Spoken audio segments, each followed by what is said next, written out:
Bueno, seguimos con nuestra serie Graduados en Cristo. Este va a ser el último santo que vamos a ver del siglo XVIII. Ya nos van a quedar prácticamente dos siglos, siglo XIX y siglo XX, que también tienen su nivel de santidad importante.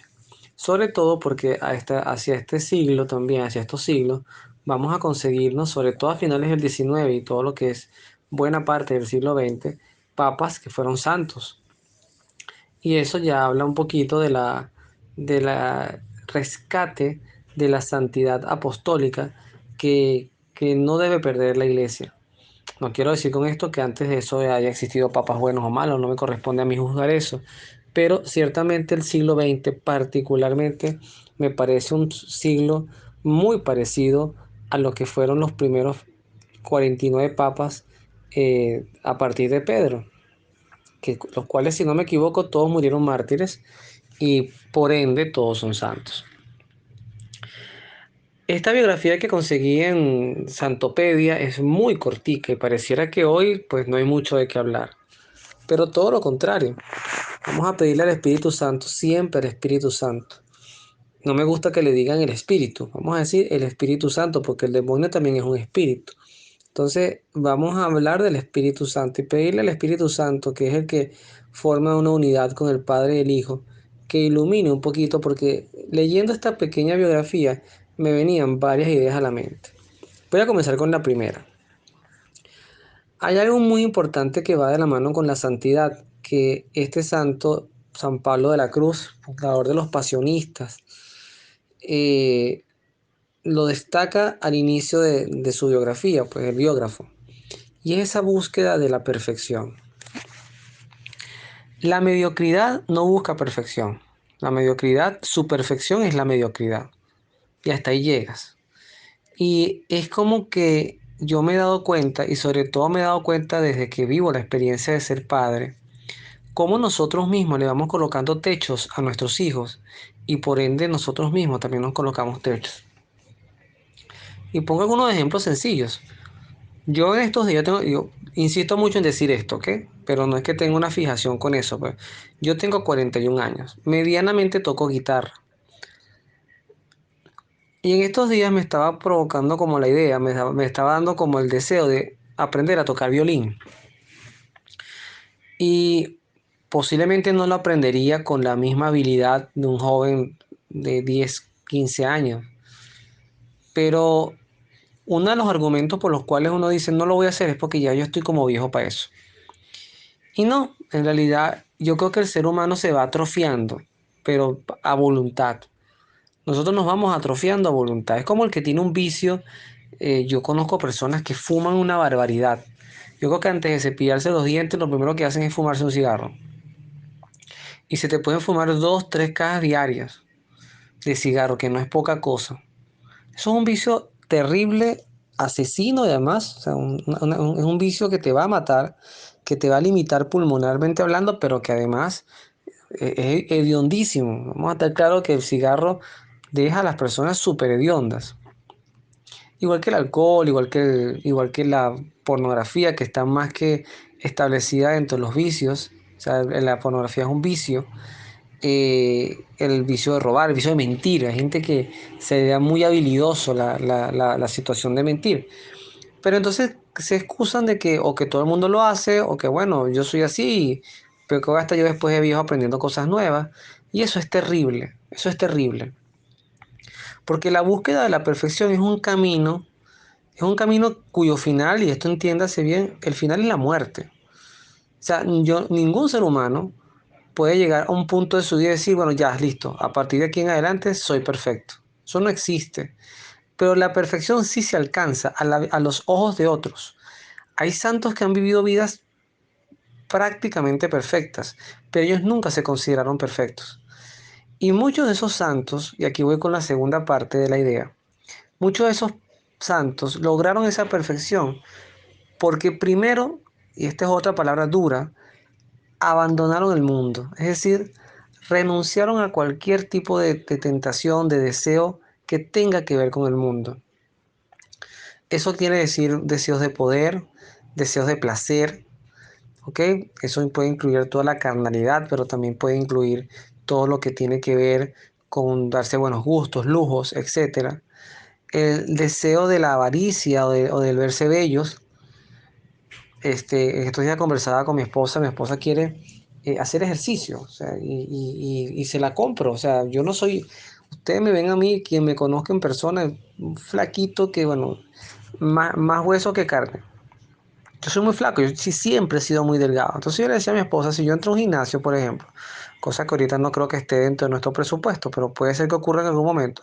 Si entro a un gimnasio, yo no voy a entrar por sacar músculos, sino por de repente obtener resistencia, trotar, agarrar un poquito de fuerza física, porque sí es verdad que uno a veces se agota y se vuelve muy sedentario.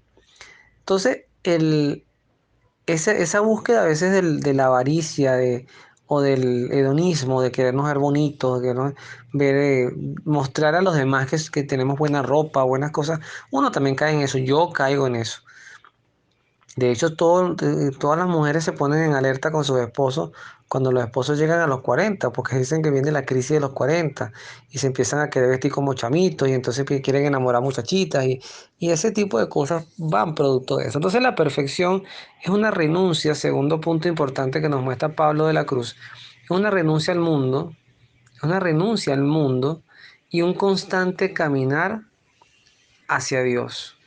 Es decir, las mortificaciones, los sacrificios, el querer servir y no querer figurar, todo eso es importante.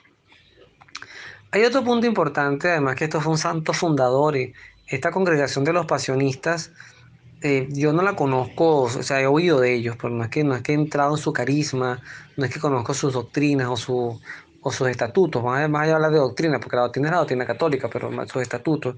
Pero sí hay un punto que también quiero destacar, que es muy importante y creo que en este santo lo vemos, pero al tope, y es que si hay un camino seguro para llegar a la perfección, es el camino de la pasión de Jesús.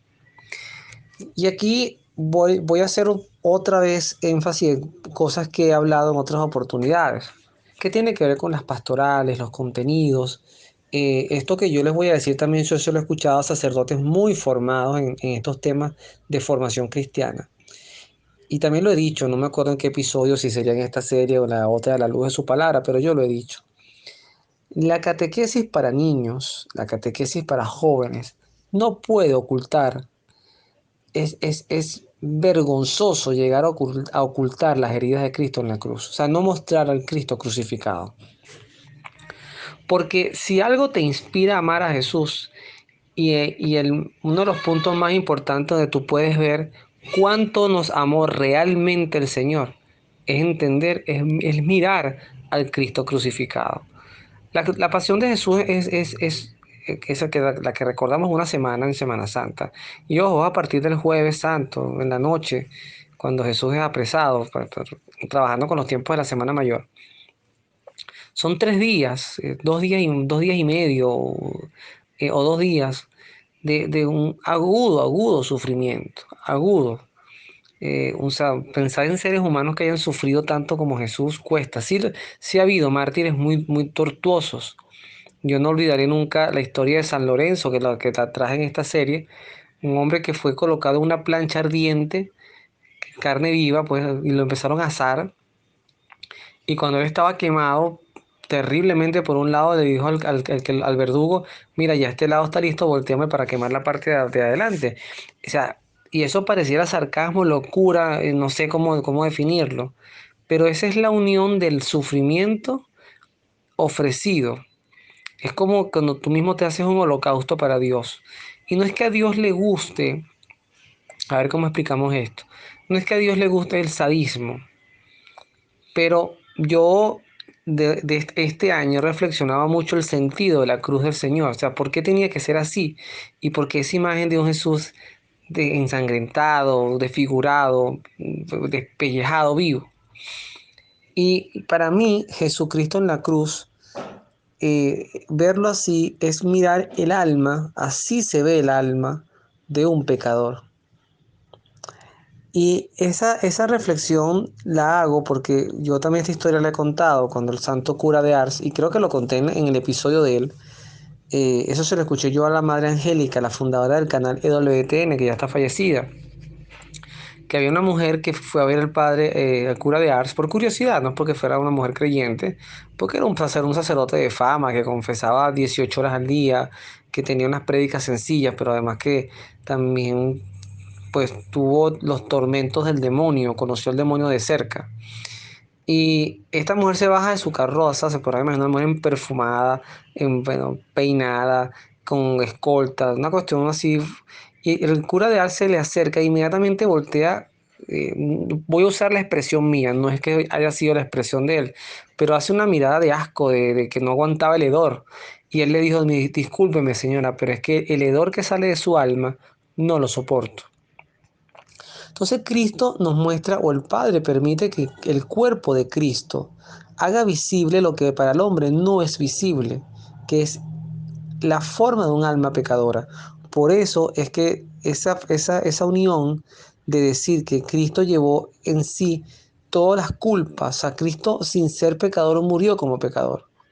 Murió como pecador porque asumió todos nuestros pecados. Así se ve un alma desfigurada. Entonces, la pasión, o sea, hacer el clip con la pasión es rechazar pero detestar al extremo cualquier situación que te pueda llevar a pecar. Y ahí voy a ver si las recuerdo porque no lo tenía preparado, pero hay tres pecados ahorita que son muy comunes en estos tiempos de perplejidad. El padre Nelson Medina tiene una charla sobre eso, en los tiempos de perplejidad que vivimos hacia los sacerdotes. Y él habla de tres pecados que son terribles. Y el primer pecado es la murmuración.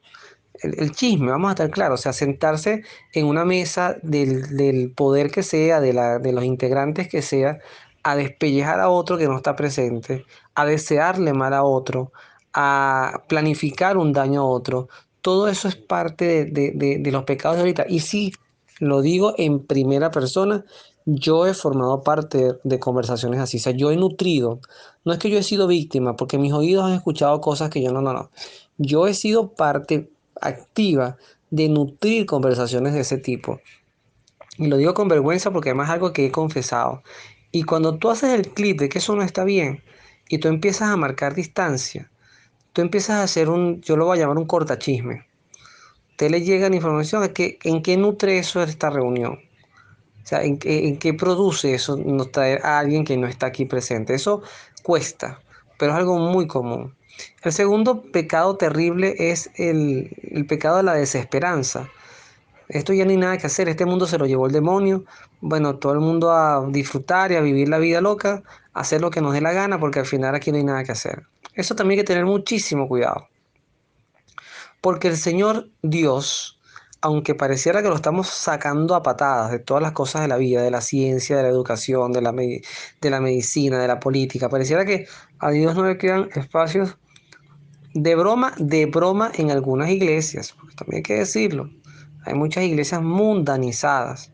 Entonces, el mismo Señor hasta su propia casa, como cuando tú llegas a tu casa y te consigues una visita o gente que no está acorde con tu manera de ser.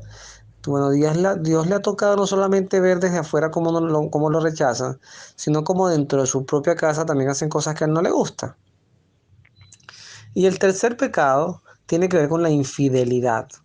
Cuando agarramos la imagen de Jesús, que tengo tiempo diciendo que voy a hacer una charla en estos días, que yo tengo una serie que en YouTube que no la nutro con frecuencia, antes lo hacía más, que se llama Opinión de un laico, es todo un podcast, por así decirlo, de opiniones de diferentes temas, y uno de los temas que yo voy a hablar es justamente el gran peligro que para mí, esto no es una profecía, ni he escuchado una voz, pero lo voy asomando, el gran peligro que corren todas las instituciones educativas, llámense universidades, colegios, lo que sea, que son católicas, privadas o públicas, porque creo que la gran mayoría son privadas, porque los estados confesionales prácticamente han desaparecido. ¿Sabes?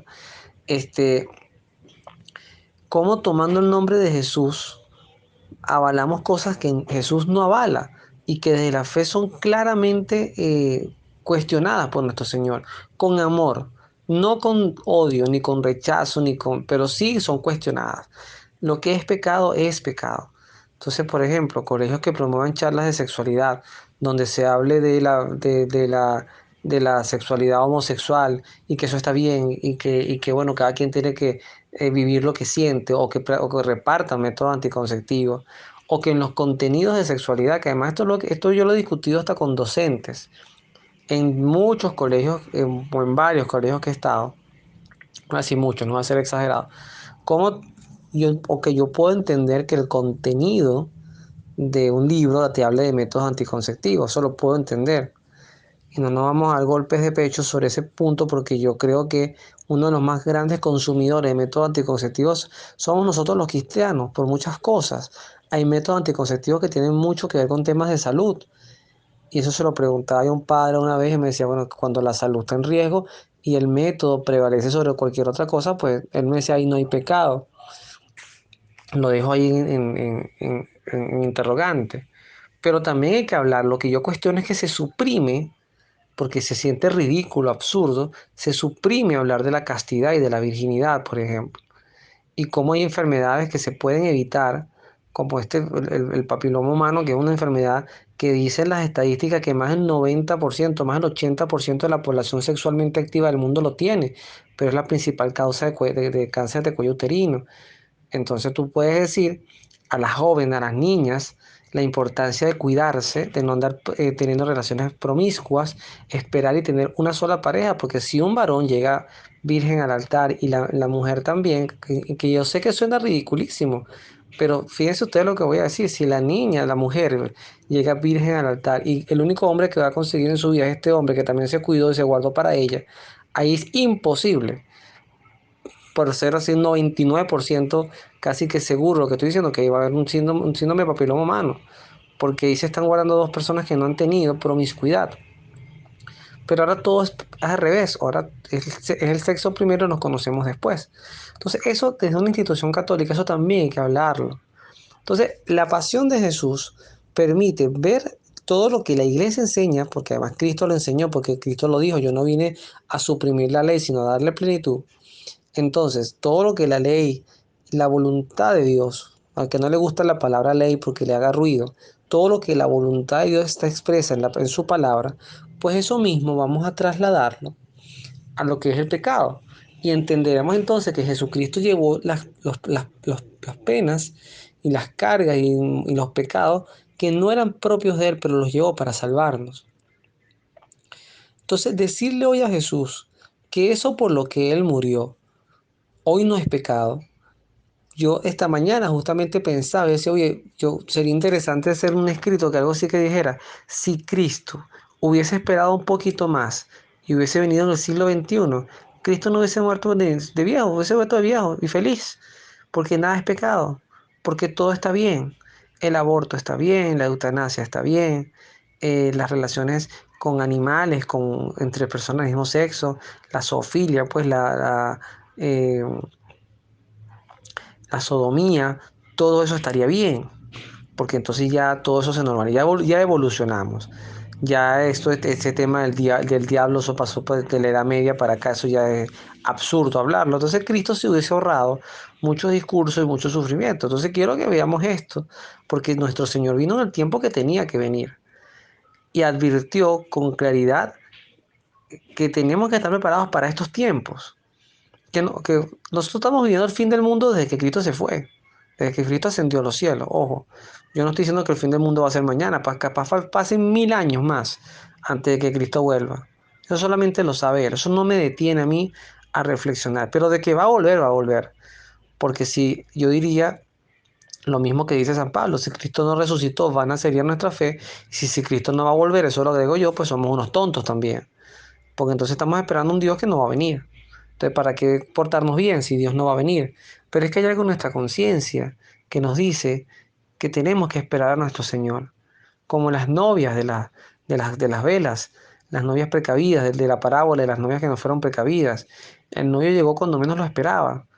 Entonces hay que estar un poquito conectados con este sentir que vemos en un Pablo de la Cruz, San Pablo de la Cruz.